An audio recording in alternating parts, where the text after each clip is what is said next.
Bismillahirrahmanirrahim. Assalamualaikum warahmatullahi wabarakatuh. Hamdan wa syukranillahi azza wa jalla. Yang saya hormati, yang saya banggakan, dan yang juga saya sayangi teman-teman semua, mahasiswa komunikasi dan juga penyiaran Islam, baik itu kelas C dan juga D, yang saat ini menempuh semester 6, yang semoga pada hari ini dalam keadaan sehat semuanya, dalam keadaan bahagia semuanya, dan dalam keadaan mood yang baik yang nantinya dapat menunjang belajar kita dalam perkuliahan pada hari ini. Baik teman-teman, kita akan melanjutkan pertemuan kita dalam mata kuliah Teknik Reportase Media Elektronik. Dan pada kesempatan kali ini kita akan membahas terkait tentang teori dasar reportase radio. Sebelum kita mulai, kita membaca bismillah terlebih dahulu. Semoga dengan wasilah bismillah kita bisa mendapatkan, perkuliahan kita bisa mendapatkan ridho dari Allah Subhanahu wa taala. Bismillahirrahmanirrahim.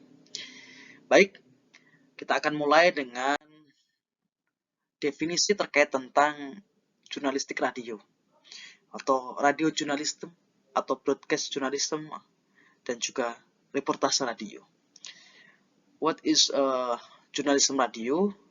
Yang pertama adalah proses produksi berita dan juga penyebar luasan berita melalui media siaran radio. Yang kedua ada bercerita atau storytelling, yakni menceritakan atau menuturkan sebuah peristiwa atau masalah dengan gaya percakapan atau konversasional. Selanjutnya ada prinsip dasar radio. Teman-teman, perlu diketahui bahwasanya ada berbagai hal prinsip-prinsip dasar yang ada dalam reportase radio. Yang pertama ada ELOF, yang kedua ada KISS atau KISS, bukan KISS cium ya, bukan, tapi yaitu Get It Simple and Short. Yang kedua ada WTYT, yang ketiga ada satu kalimat satu nafas. Ini harus diperhatikan dalam prinsip dasar reportase radio. Yang pertama ada ELOF atau Easy Listening Formula, yaitu susunan kalimat yang jika diucapkan enak didengar dan juga mudah dimengerti pada pendengaran pertama. Yang kedua ada KISS atau Keep It Simple and Short, bukan smell ya, simple and short, atau hemat kata, tidak mengumbar kata, tidak melebih-lebihkan kata, dan juga menggunakan kalimat-kalimat yang pendek dan juga tidak rumit. Dan juga harus menggunakan sedikit mungkin kata sifat dan juga kata kalimat atau adjektif. Yang ketiga ada WTYT atau Write the Way You Talk atau tulisan sebagaimana diucapkan, menulis untuk disuarakan, bukan untuk dibacakan. Jadi dibaca boleh, tapi harus disuarakan dengan lantang. Yang selanjutnya ada satu kalimat satu nafas. Diupayakan tidak ada anak kalimat, sedapat mungkin setiap kalimat bisa disampaikan dalam satu nafas. Selanjutnya ada elemen pemberitaan dalam reportase radio. Ada berbagai hal yang harus dilihat, harus dijelaskan terkait tentang elemen pemberitaan dalam reportase radio. Dalam arti ini yang pertama adalah news gathering, yaitu pengumpulan bahan berita atau peliputan menggunakan teknik reportase, baik itu wawancara, studi literatur, dan juga pengamatan langsung. Dan yang kedua ada news production atau penyusunan naskah, yaitu penentuan kutipan wawancara atau soundbite dan juga menentukan background, efek suara, dan lain sebagainya. Yang kedua harus menentukan news presentation atau penyajiannya berita seperti apa. Dan juga yaitu news order, urutan beritanya seperti apa. Ini harus diperhatikan dalam elemen pemberitaan dalam reportase radio. Selanjutnya ada teknik penulisan kata dalam penulisan berita dalam reportase radio. Yang pertama harus memperhatikan atau memperlihatkan spoken words, yaitu pilih kata-kata yang biasa diucapkan sehari-hari atau spoken words. Seperti salah satu contohnya adalah, ini banyak contohnya, yaitu pukul 16.00 WIB itu harus ditulis jam 4 sore. Nur Halijah 30 dalam kurung itu ditulis Nur Halijah berusia 30 tahun. Dewan Pimpinan Wilayah atau singkatan itu harus ditulis artis singkatannya terlebih dahulu, dilanjutkan dengan singkatannya itu, dan juga harga 15.000 ditulis harga Rp15.000, harus ditulis dengan huruf. Selanjutnya ada sing posting. Ini terkaitan dengan sebutan jabatan, gelar, keterangan harus sebelum nama orang. Atribusi atau prediksi juga selalu mendahului nama. Salah satu contohnya ini ketika ada kata Ketua Dewan Perwakilan Daerah atau DPR, Agung Laksono mengatakan, nah ini jabatan itu harus ditulis terlebih dahulu sebelum nama. Dalam hal ini juga diperhatikan, sebelum ada singkatan harus ada arti singkatannya tersebut. Yang selanjutnya ada seorang warga Cipandung, Anton, ditemukan bla bla bla bla. Ini sebelum ada nama harus ada predikatnya. Ini sudah sangat jelas karena ini juga berkaitan erat dengan teknik penulisan dalam berita. Yang selanjutnya ada stay away from quotes. Ini jangan gunakan kutipan langsung atau ubah kalimat langsung menjadi kalimat tidak langsung. Misal, saya siap memimpin demo, katanya. Ini kan kalimat kutipan langsung atau tidak langsung. Ini dirubah menjadi ia mengatakan siap memimpin demo. Nah, selanjutnya ada kebijakan itu salah besar, tegasnya. Maka diganti dengan ia menegaskan kebijakan itu salah besar. Pada intinya, kutipan langsung itu harus dirubah dengan kalimat atau menjadi kalimat tidak langsung. Yang selanjutnya ada avoid abbreviation. Ini adalah hindari singkatan atau akronim tanpa menjelaskan kepanjangan tersebut. Misal, seperti yang sudah saya contohkan tadi, BEM, Badan Eksekutif Mahasiswa IAIN Ponorogo itu ditulis dulu. Arti singkatannya apa? Badan Eksekutif Mahasiswa Institut Agama Islam Ponorogo. Itu harus ditulis dulu singkatannya, dilanjutkan dengan singkatan tersebut. Selanjutnya harus ada subtle repetition. Ini adalah ulangi secara halus fakta-fakta penting seperti pelaku atau nama untuk memudahkan pendengar memahami dan mengikuti alur cerita.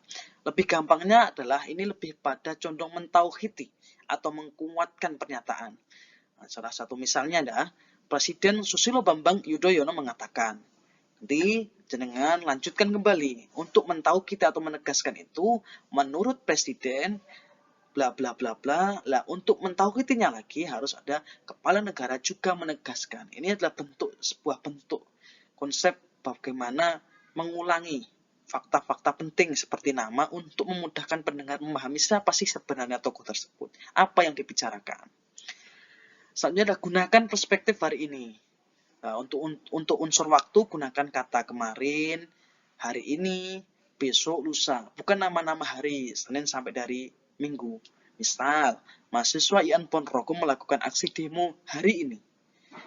Dan besok mereka akan melanjutkan aksi protesnya. Jadi sebenarnya boleh menggunakan nama-nama hari, tapi sebelum nama-nama hari itu harus ada contoh besok untuk menegaskan unsur-unsur waktu dalam berita tersebut. Yang selanjutnya ada angka. Satu angka, 119 itu ditulis dengan huruf seperti pengucapannya. 1 ditulis 1. Lebih dari 1 angka ditulis angkanya. Angka 25 atau 345 jangan ditulis 25. 345. Angka ratusan ribuan, jutaan, miliar sebaiknya jangan gunakan 0. Tetapi ditulis 500, 800 ribu, 15 juta, itu harus ada kata atau huruf jutanya, dan 145 miliar itu harus ada miliarnya. Tidak ditulis dengan angka 00 di belakang, tidak. Yang selanjutnya ada mata uang ditulis pengucapannya di belakang angka. Misal 600 ribu ditulis rupiahnya, Rp-nya ditulis di belakang. Seperti itu. Itu khusus untuk mata uang. Bukan angka ya, tapi mata uang. Selanjutnya ada tanda baca khusus. Nah, ini harus diperhatikan juga untuk menulis sebuah berita dalam reportase radio. Yang pertama ada dash, tanda garis pisah sebelum nama atau kata penting atau butuh penekanan. Ini juga harus diperhatikan seperti tadi yang sudah saya contohkan tadi. Yang kedua ada punctuation atau tanda sengkang, yaitu tanda-tanda pemenggalan untuk memudahkan pengucapan singkatan yang bisa dieja. Salah satunya adalah MUI, BAP, WHO, KPI, dan lain sebagainya. Yang ketiga ada garis miring. Jika perlu, gunakan garis miring 1. Garis miring 1 ini adalah sebagai pengganti koma atau sebagai tanda jeda untuk ambil nafas. Garis miring 2 untuk ganti titik, dan garis miring 3 untuk akhir dari kalimat tersebut atau paragraf tersebut. Misal, menjelang pemilu 2019, ini untuk pengganti koma, sedikitnya sudah 54 partai politik mendaftarkan diri ke Departemen Hukum dan HAM. Mereka akan diverifikasi untuk ikut pemilu. Menurut pengamat politik Arbani Sanit, banyaknya parpol itu menunjukkan animo elit untuk mengikuti pemilu masih tinggi. Ini dengan bisa eksplor sendiri bagaimana tanda-tanda yang bagus, tapi setidaknya ini sudah bisa merepresentasikan bagaimana contoh dari penggunaan pemakaian tanda-tanda garis miring untuk berita dalam reportase radio. Yang selanjutnya ada produk jurnalisme radio. Yang pertama ada kopi atau berita pendek. Ini berita pendek durasinya ada 15-20 detik. Biasanya berita penting harus cepat diberitakan dan juga disampaikan di sela-sela siaran atau breaking news atau program reguler insert berita, dan tiap jamnya misalnya berupa strike news. Yang selanjutnya ada voicer atau laporan reporter, terdiri dari pengantar, baik penyiar di studio dan juga laporan reporter di tempat kejadian. Ini termasuk soundbite dan juga live interview. Yang selanjutnya ada paket. Nah, ini panjangnya 2-8 menit, isinya adalah panduan naskah berita, petikan wawancara. Yang selanjutnya ada feature. Ini adalah durasi 10-30 menit, yaitu panduan antara berita, wawancara, ulasan redaksi, musik mendukung, dan juga rekaman suasana. Yaitu membahas tentunya yang mendukung unsur human interest. Bisa berupa dokumenter dan lain sebagainya. Yang selanjutnya adalah Vokpop.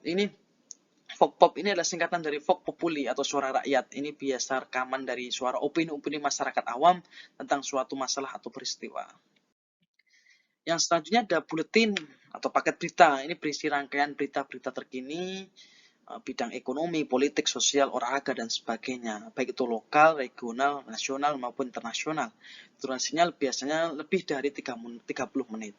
Durasi bisa lebih lama jika lagu dan basa-basi ada dalam siaran tersebut, seperti siaran berita atau siaran radio seperti biasanya. Yang selanjutnya ada news interest atau insert berita. Ini berisi infaktual berupa strike news atau feature. Durasinya biasanya 2-5 menit tergantung panjang pendek dan banyak tidaknya berita yang disajikan. Yang ketiga ada biasanya disajikan di jam-jam tertentu dan bisa berupa breaking news dan juga disampaikan penyiar secara khusus di siaran-siaran non-berita.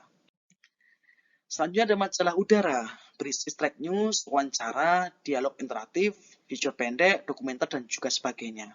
Yang selanjutnya ada talk show, yaitu dialog interaktif atau wawancara langsung atau live interview di studio dengan narasumber atau live interview melalui saluran telepon. Mungkin itu saja yang bisa saya sampaikan kepada teman-teman semuanya pada pagi hari ini. Selanjutnya kita akan diskusi seperti biasanya. Saya harapkan diskusinya bersifat aktif, teman-teman semuanya juga aktif dalam mengikuti diskusi. Dan dari saya, apabila banyak kekurangan dalam menyampaikan materi ini, saya mohon maaf yang sebesar-besarnya. Monggo silakan teman-teman nantinya aktif dalam berdiskusi dan juga nantinya juga aktif dalam memberikan tanggapan. Dari saya, sekali lagi saya mohon maaf apabila ada kurang lebihnya, saya mohon maaf dalam memberikan materi ini. Wallahu muwaffiq ila aqwamit thoriq. Wassalamualaikum warahmatullahi wabarakatuh.